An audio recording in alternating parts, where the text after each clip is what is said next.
On va peut-être s'intéresser au classement. Alors évidemment, on évoquait les étudiants de classe préparatoire, donc on peut parler des classements qui sont issus des choix SIGEM. Est-ce que vous avez des ambitions particulières? Et après, plus largement au-delà du SIGEM, votre regard sur les classements nationaux et internationaux. Vous avez déjà évoqué un petit peu les classements internationaux, vos ambitions?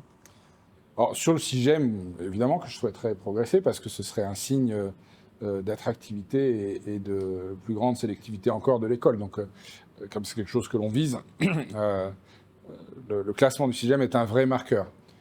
On a progressé, on continue à progresser. Donc, on est passé 10e il y a maintenant 2 ans et demi. On continue tous les ans à marquer quelques points dans les duels avec Grenoble. Et on continue à marquer quelques points dans notre duel avec Toulouse, qui est juste derrière nous. Donc passer de la 10e à la 9e place, bah oui, ça pourrait être une ambition. Pourquoi pas bientôt. Et mieux encore d'ici 2030, évidemment.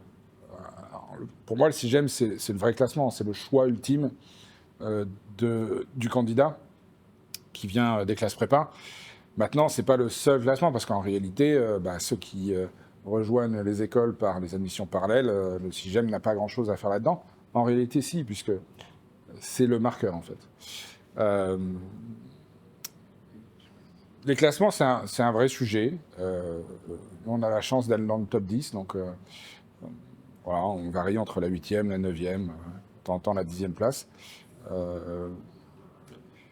C'est compliqué parce que c'est très dense de répondre à un classement. Il y a beaucoup de critères.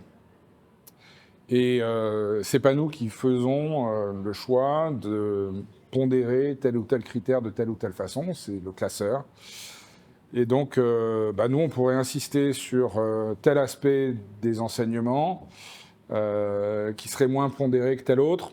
Bon, est-ce pour autant qu'on ait une moins bonne école qu'une autre? Voilà. Moi, je crois aux ligues.